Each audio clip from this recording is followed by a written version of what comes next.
Salut les amis. Bon, me revoilà. Bon, ça fait longtemps que je n'avais pas fait de vidéo, donc là, vu qu'il fait beau et que j'ai un peu de temps, et qu'en plus, surtout, il n'y a pas de vent, j'en profite pour vous donner des nouvelles.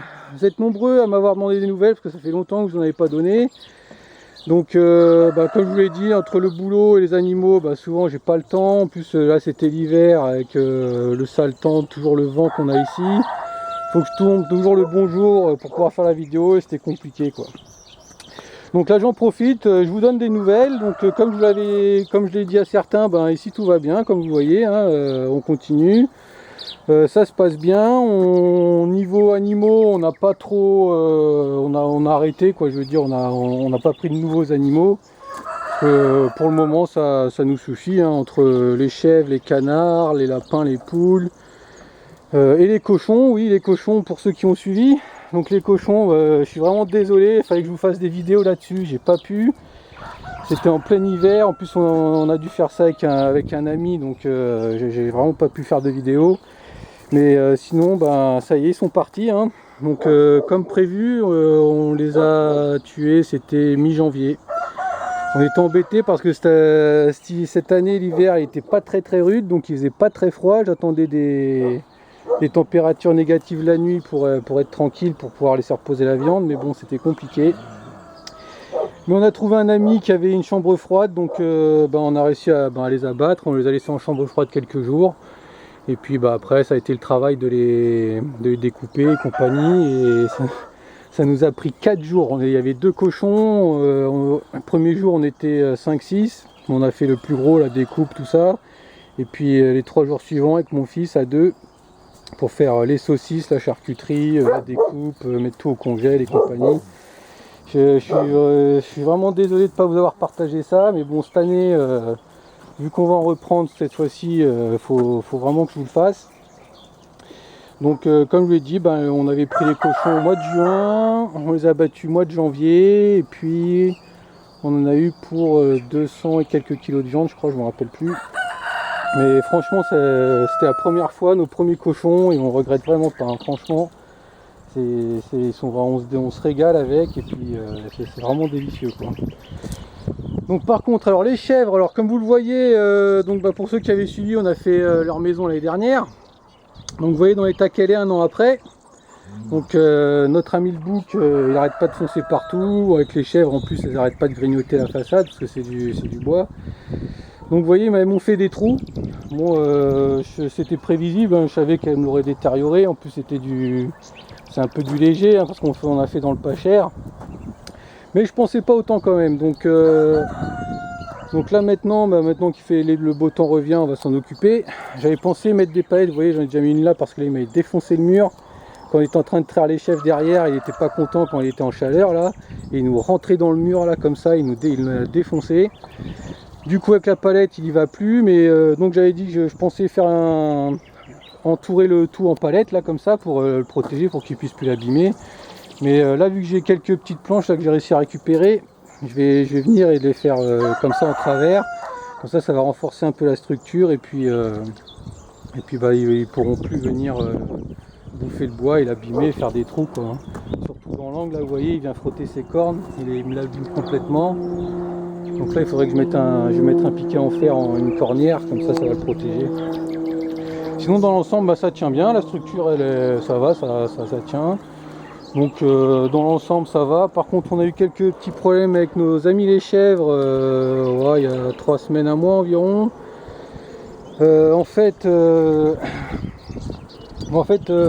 juste derrière ici, vous voyez, derrière la ligne d'arbres là, c'est un champ de vigne derrière. Donc en fait ils les ont retrouvés derrière, ils ont réussi à passer derrière, ils ont grignoté les vignes, et donc le vigneron n'était pas content, ce qui est normal. Il est venu nous embêter. Par contre, ce qui était un peu, on va dire, que je lui reproche, c'est de ne pas être venu. En fait, c'est des gens du village en plus, donc il aurait très bien pu venir me voir, lui dire, m'expliquer le problème, on aurait vu ça ensemble. Mais non, il a appelé le maire, il a appelé les gendarmes, il a appelé tout ça, juste pour les chèvres. Il lui dit, ça fait 2 ans que les chèvres sont là, il y a eu un petit problème, désolé, mais c'était pas la peine d'en venir là directement, quoi. Mais bon, après c'est pas grave. Donc du coup, ben, on a dû, j'ai dû voir ça avec son assurance et compagnie. Il va falloir que je lui dédommage les vignes. Donc il m'avait dit qu'il y en avait au moins pour 800 ou 900 euros, un truc comme ça. Parce qu'elles ont quand même bien attaqué 200 ou 300 souches hein, quand même. Hein. Ouais, ils sont allés avec plaisir. Hein. Donc ça, je m'y attendais pas. Hein. C'est arrivé, c'est un aléa. Et puis bah, vu que j'avais pas d'assurance, mon assurance ne prenait pas en charge les chèvres. Donc bah, ça va être de ma poche. Donc c'était ça, j'en ai vraiment pas besoin, mais bon, c'est comme ça. Donc en fait, l'histoire c'est que vous voyez là, il y a la clôture d'arbres. Donc là, il y a le fil électrique qui passe là tout le long. Et en fait, elles ont réussi à passer, je sais pas si on voit d'ici, tout au fond là-bas, il y a un mur en pierre. Et il y a un passage qui est effondré, quoi. Mais derrière, c'est des broussailles. C'est un terrain abandonné. Mais bon, je me suis dit, même si elles mangent là, c'était pas grave. Mais le problème, c'est qu'elles sont rentrées par là et elles ont longé le mur derrière et elles se sont retrouvées dans les vignes derrière. Donc avant que je comprenne par où elles étaient passées, ben, elles y sont allées 2 fois, elles ont mangé les vignes 2 fois et puis ben, voilà quoi. Donc voilà, j'étais très embêté. Du coup, ben là, si vous reconnaissez, là, normalement on avait 4 chèvres et le bouc là qui est là. Donc là c'est bouc du Rove, la race du Rove. Et là c'est des alpines croisées, je crois que c'était Sananienne ou Poitevine, je sais plus trop. Et on avait encore une chèvre race du Rove comme le bouc. Mais bon, vu les races du Rove sont beaucoup plus, on va dire, sauvages, beaucoup plus agiles. Elles arrivent à sauter les petits filets là comme cela, vous voyez. Là-bas, là, c'est des grands filets qui font 1,20 m, donc ça, ils passent pas. Mais bon, vu que c'est une chèvre qui était plus agile et qui avait plus tendance à vouloir aller explorer et à côté, ben, je m'en suis séparé, hein, je préfère prendre des précautions. Donc on en a vendu une, là, il ne reste plus que 3. Et puis on va garder un des petits chevreaux, là, vous voyez, là, des petites chevrettes. Donc là, cette année, l'année dernière, sur les 4 chèvres, on avait eu 4 chevreaux. Et puis cette année, ben, il y en a 2 qui nous en ont fait 2. Donc ça nous a fait 6 chevreaux. Hop. Donc on en a déjà tué 2. Le premier, parce que c'était les premiers, parce qu'il faut commencer à les manger. On les a fait pour ça. Et puis le deuxième, c'était le petit de la chèvre qu'on a vendu, quoi. Parce que vu qu'elle est partie, on n'allait pas le garder comme ça, il allait être perdu. Du coup on a vendu la chèvre et on a abattu le deuxième. Et puis il nous en reste 4 maintenant. Vous voyez. Donc la petite qu'on va garder, c'est la première sur la gauche. En fait elle est toute noire avec le dessous blanc.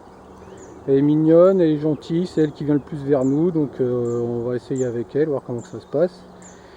Et puis voilà, donc le reste, ça va être pour la consommation également. Et donc comme je l'ai dit, maintenant on se pose la question du bouc. Hein, parce que lui c'est pareil, hein, il est gentil, lui il n'a pas tendance à vouloir fuir, de toute façon il quitte jamais ses chèvres. Hein.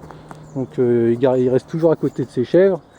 Donc si les chèvres ne passent pas, il ne passera pas. Parce que ces chèvres là, elles sont, vous voyez, elles sont calmes, elles ne sont pas vraiment du genre à sauter. Mais bon, c'est quand même, il est quand même athlétique, il a quand même de la force, il a de la détente, il peut aussi facilement passer. Et puis ça me fait peur, j'ai pas envie d'avoir d'autres surprises. Donc je suis en train de me poser la question quoi, de garder encore un chevreau mâle ou d'en prendre un autre de la race des chèvres là, qui elles sont beaucoup plus sages et ne sautent pas les filets, que garder celui-là. Ça m'embête parce qu'il est vraiment beau et je l'aime bien. Mais bon, si c'est de prêt à payer pour la tranquillité, on le fera. Hein. Donc c'est en réflexion, mais on verra quoi. Donc on vous dira la suite. Donc vous voyez pourtant hein, la nourriture c'est pas ce qui leur manque, hein, vous voyez elles ont tout ce terrain là pour manger, mais bon elles sont passées par là, elles sont arrivées de l'autre côté, elles ont fait leur petit chemin et puis elles sont arrivées chez le voisin. Donc voilà, donc à part ça, dans l'ensemble ça se passe bien, les lapins ça se passe toujours bien aussi. Hop, tac, on enjambe. Alors là c'est la serre où on met nos naissances de poules d'habitude. Donc d'habitude il y a toujours des poules ici. Mais bon on a tout vidé cet hiver là, vers le mois de janvier. On a tout nettoyé. Donc maintenant il fallait que je remplace aussi la bâche qui était dessus parce que je sais pas pourquoi celle-ci il manquait des œilletons. On n'a pas pu la fixer comme il fallait et avec le vent elle s'est à moitié arrachée. Donc faut la refaire. Et puis bah, là cette année j'ai pas encore eu le temps de faire les naissances, donc là je vais me lancer, je vais en lancer quelques-unes. J'attendais le retour du beau temps, donc cette année ça a tardé. Donc là je vais en lancer une petite, je vais mettre les bébés ici directement, et puis en attendant je vais mettre quelques poules là-dedans pour qu'elles me nettoient un peu l'herbe, parce que là ça commence à devenir trop haut, et j'ai pas envie de mettre la machine dedans, parce que avec le grillage j'ai pas envie de l'abîmer. Donc voilà, donc comme je l'avais dit, du coup alors là on a ça à faire, on a les chèvres aussi là à finir, là, on a l'abri à renforcer. Sinon les poules, j'ai pas fait de naissance, mais sinon ça se passe bien. Là on a toujours nos coucous, vous voyez. Donc là on avait 2 coques pour 4 poules, si je me souviens bien, ouais c'est ça. Donc je prends toujours 2 coques parce que avant j'en prenais qu'un, et puis si on en perd un à cause de la chaleur ou autre, ce qui m'est arrivé, et après on est embêté parce qu'on n'a plus de coques. Donc du coup j'en garde toujours 2 pour les poules, et puis déjà ça fait un meilleur taux de fécondité. Ça mélange un peu plus les gènes, et puis en même temps c'est pas plus mal. Et puis s'il arrive quelque chose, on a toujours un de secours. Donc après il faut trouver les coques qui s'entendent plus ou moins. Tant qu'ils se battent pas à 100, ça va quoi, ils se disputent un peu, mais dans l'ensemble ça se passe bien quoi. Donc là-bas c'est pareil, hein, sur les bresses on a 2 coques, par contre on a plus de poules. On a 8 poules, parce que sur les bresses c'est plus compliqué d'avoir des beaux sujets. Il y a beaucoup de croisements qui sont faits, et pour avoir des beaux sujets c'est compliqué. Des fois on a des sujets qui sont tout petits, tout chétifs, après les normes de la race sont pas toujours respectées non plus. Pour les puristes, il y a donc les bresses pures, donc bien aux yeux noirs, pas trop grosses. Et donc les bresses, on va dire, pour la chair, qui sont beaucoup plus gros, comme les coqs par exemple, vous voyez, qui n'ont pas les yeux noirs. Et qui donc sont faits pour avoir plus à manger quoi. Donc moi j'essaie de faire un mélange entre le tout quoi, et de sélectionner les plus beaux sujets. Et donc pour l'instant c'est en bonne voie, mais bon comme je vous l'ai dit c'est plus compliqué que les autres.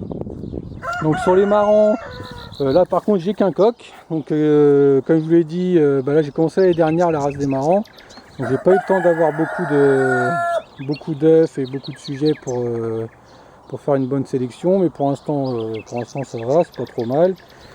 Donc c'est ici que j'ai perdu un coq l'année dernière avec la chaleur. Donc du coup j'en ai plus qu'un. Il va falloir que je fasse revenir d'autres œufs, et puis pouvoir faire encore un peu de sélection et compléter cet enclos.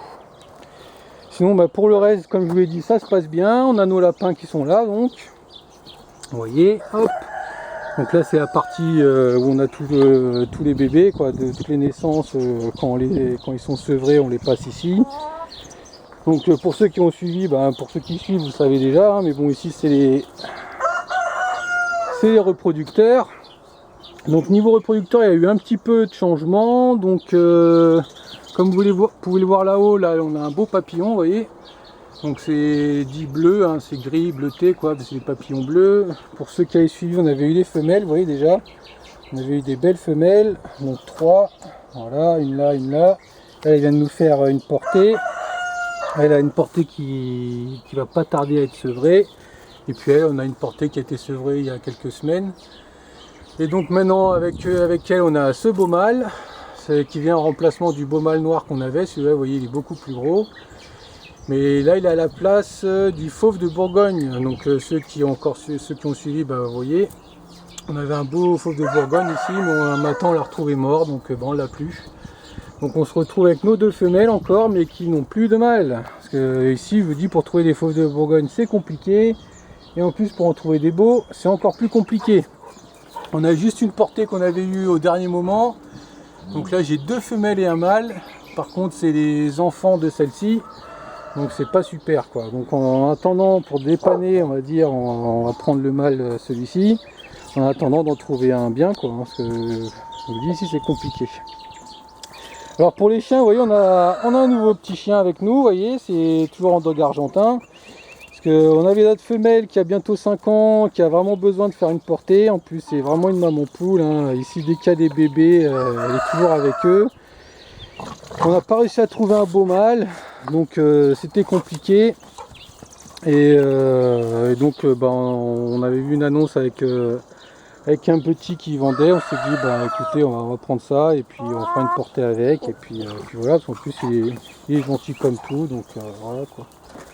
Donc nous voilà ici maintenant avec 3 chiens, donc bah, il y a toujours le chien qui est ici 24/24 hein, qui s'occupe de garder les animaux et puis bah ça ils sont avec nous à la maison.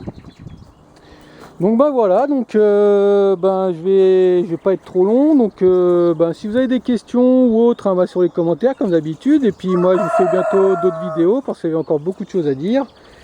Donc je vous dis à bientôt pour une prochaine vidéo. Allez!